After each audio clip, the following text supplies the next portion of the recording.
حضرت ابو ہریرہ رضی اللہ تعالیٰ عنہ کی طرف آئیے، کیسے صحابی رسول ہیں، کتنی احادیث انہوں نے نبی پاک علیہ السلام کی روایت کی، کیسے قریب تھے. کہتے ہیں صرف جو ہے بعض اوقات تہبت نیچے باندھا ہوتا، کبھی کبھی جو ہے اوپر چادر اوڑھ لی ہوتی اور کچھ لگانے کے لیے چیز بھی نہ ہوتی.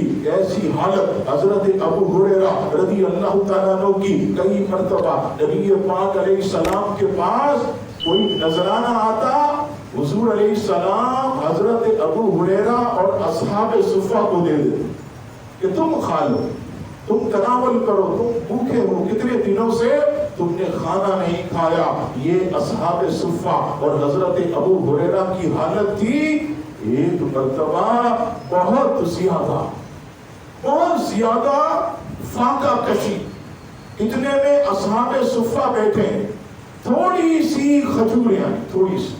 نبی پاک علیہ السلام نے سارے اصحاب صفہ کو دو دو کھجوریں عطا فرمائیں، سب کو دو دو کھجوریں عطا فرمائیں. حضور علیہ السلام ایسے دیکھ رہے تھے، سارے اصحاب صفہ نے دونوں کی دونوں کھجوریں کھا لی. حضرت ابو ہریرہ نے ایک کھائی اور ایک چھپا کر ایسے رکھی، ایک کھائی اور ایک ایسے چھپا کر رکھ لی. حضور علیہ السلام کی نظر سے کون سی چیز پوشیدہ ہو سکتی ہے؟ حضور علیہ السلام نے بلایا، ابو ہریرہ دو کھجوریں کیوں نہیں کھائی ہے؟ اتنی بھوک لگی ہوئی ہے، اتنے دنوں سے فاقہ کشی کر رہے ہو، ایسا جو ہے بھوک سے بلک رہے ہو، پھر یہ ایک کھجور کس کے لیے رکھی؟ حضرت ابو ہریرہ رضی اللہ تعالیٰ عنہ عرض کرتے ہیں، یا رسول اللہ صلی اللہ علیہ وسلم، ایک کھجور میں نے کھائی ہے اور دوسری گھر جا کر اپنی بھوکی ماں کو کھلاؤں گا. اپنی ماں کے لیے میں نے یہ کھجور رکھی. نبی پاک علیہ السلام اتنا خوش ہوئے، فرمایا کہ ابو ہریرہ کو دو کھجوریں اور دو، یہ خود بھی کھائے، اپنی ماں کو بھی کھلائے. نبی پاک علیہ السلام کے اصحاب ماں سے کتنی جو ہے محبت کرتے. آپ کی والدہ ابھی مسلمان نہ ہوئی تھی، آپ گھر میں گئے اور ماں کو جو ہے اسلام کی دعوت دی.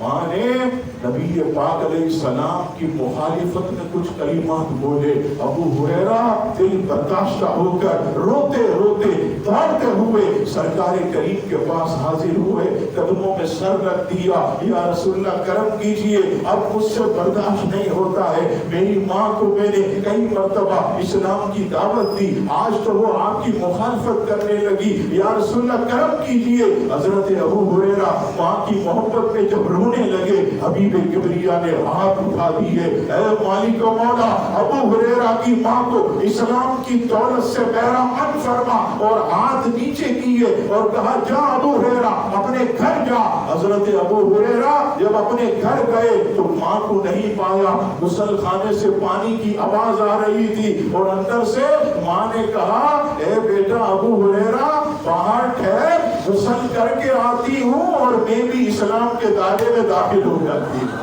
میں بھی مصطفیٰ کے دامن سے واپس. یا رسول اللہ